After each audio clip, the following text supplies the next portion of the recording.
No estúdio temos Diego Pavão, nosso editor de internacional. Nessa triste manhã, Diego, bem-vindo.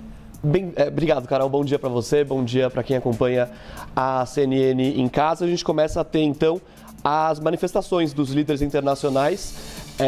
A gente começa, então, a ter, como eu dizia, as manifestações desses líderes. A gente tem agora a manifestação do próximo chanceler da Alemanha. Então, o próximo chefe de governo da Alemanha, Friedrich Merz, ele disse que a morte do Papa deixa ele com uma grande tristeza e que o Papa será lembrado pelo seu incansável comprometimento com os membros mais fracos da sociedade, pela justiça e reconciliação. A gente tem também a manifestação da presidente da Comissão Europeia, Ursula von der Leyen, enviando condolências pela morte do Papa. O primeiro-ministro também, Narendra Modi, o vice-presidente dos Estados Unidos, J.D. Vance, que se encontrou ontem com o Papa Francisco, disse que sente muito pela morte do Papa, disse que estava feliz de ver o Papa, mas que ele, obviamente, estava muito doente ontem quando os dois se encontraram lá no Vaticano. Lembrando que esse encontro entre o vice dos Estados Unidos e o Papa Francisco não estava inicialmente previsto na igreja, né, pelo calendário da igreja, né, pela agenda ali que foi colocada e até pela própria organização da viagem de J.D. Vance, justamente por causa do estado de saúde do Papa, dessa recuperação dele nas últimas semanas, por causa daquelas 5 semanas internado em Roma. Tá, inclusive, nesse momento em destaque aí na tela para você que acompanha a CNN Brasil, a manifestação de J.D. Vance. Acabei de saber do falecimento do Papa Francisco. Meu coração está com os milhões de cristãos em todo o mundo que o amavam. Fiquei feliz em vê-lo ontem, embora ele estivesse, obviamente, muito doente. Mas sempre me lembrarei dele pela homilia abaixo que ele proferiu nos primeiros dias da Covid. Foi realmente muito bonita, que Deus o tenha em paz. Foi a manifestação de J.D. Vance que se encontrou ontem com o Papa Francisco, ele que segue numa agenda na Itália e fazendo referência àquela homilia do Papa durante o período crítico da pandemia de Covid-19. Carol, também quero acrescentar aqui, porque acaba de chegar uma manifestação da Casa Branca, da sede do governo dos Estados Unidos. A Casa Branca postou agora há pouco uma mensagem de descanse em paz, Papa Francisco. Foi uma postagem inicial sobre a morte do Papa. Foram compartilhadas também fotos de Donald Trump e J.D. Vance se encontrando com o Papa Francisco, lembrando que Donald Trump encontrou o Papa Francisco em 2017, no primeiro mandato dele à frente da Casa Branca.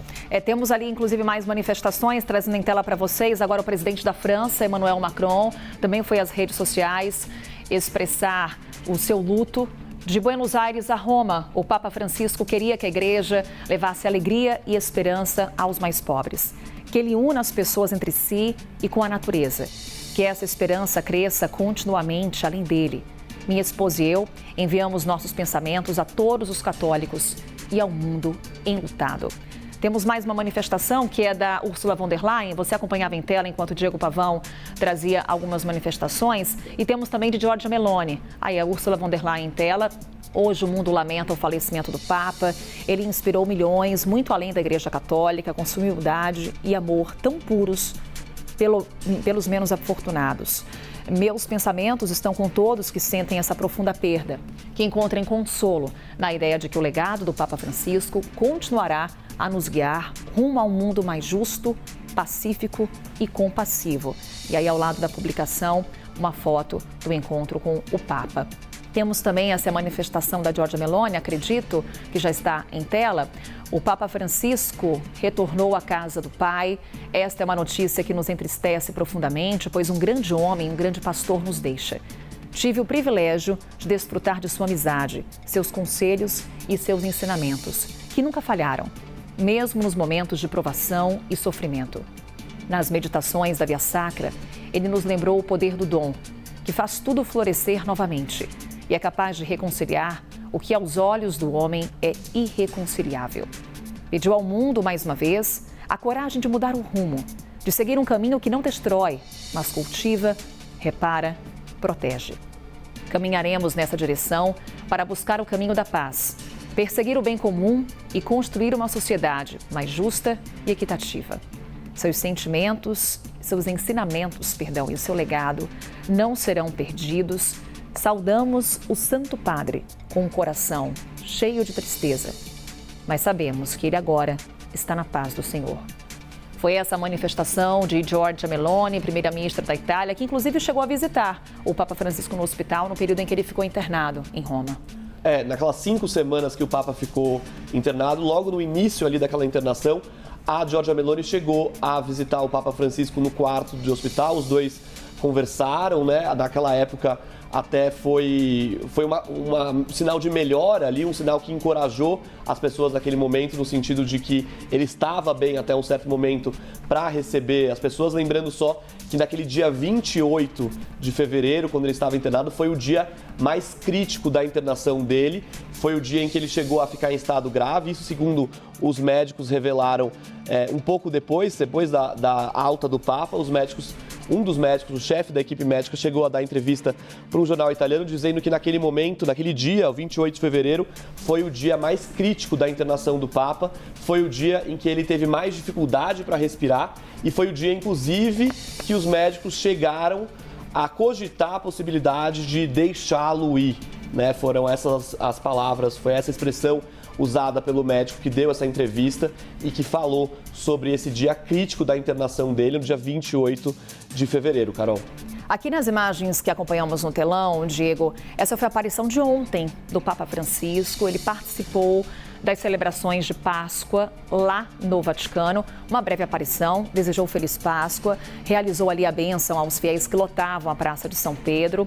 A leitura de sua mensagem foi feita pelo arcebispo que o acompanhava, mas, claro, um momento de muita emoção para os fiéis que a todo instante aguardavam atualizações sobre o estado de saúde do Papa Francisco. Durante as celebrações da Semana Santa, em algumas oportunidades ele apareceu, por exemplo, na cerimônia do Lava Pés. Ele que foi até a prisão em Roma, onde acontecia aquela cerimônia, fez ali também uma breve aparição, né, Diego? Falou com a imprensa também, na saída, brevemente. Claro, todas essas aparições do Papa foram muito reduzidas nas últimas semanas por causa dessa recuperação, por causa desse período que, inclusive, era bem crítico para a recuperação do Papa, né? Esse período pós-hospital, né? Como ia ser a vida do Papa Francisco depois daquelas 5 semanas de internação, que, como eu disse agora há pouco, passou ali por momentos de gravidade no hospital. Então, essa foi o tom depois, né? Adotado depois dessa internação, o tom de que essa seria a redução das atividades do Papa, pelo menos temporariamente. Carol, queria só chamar a atenção aqui para essa imagem que a gente tem ao vivo da Praça São Pedro. A gente vê aqui, desse lado aqui, esse prédio que a gente vê aqui à minha esquerda, à direita no vídeo, esse prédio é o Palácio Apostólico. É esse aqui, né, Diego? Exatamente. Você tá colocando pra gente. Esse é o Palácio Apostólico, essa é a residência oficial de um chefe de Estado do Vaticano, ou seja, do líder da Igreja Católica, de fato, do Papa. Só que Papa Francisco preferiu não morar nesse Palácio Apostólico, nessa residência oficial. Ele morava atrás, na Casa Santa Marta, que faz parte do Vaticano, mas não é tão, vamos dizer assim, luxuosa, suntuosa como o Palácio Apostólico. A Casa Santa Marta é o local que, inclusive, vai ser usado em breve para abrigar os cardeais que vão a Roma, vão ao Vaticano para o conclave. E é onde o Papa Francisco escolheu morar nesses anos de pontificado, nesses anos à frente da Igreja.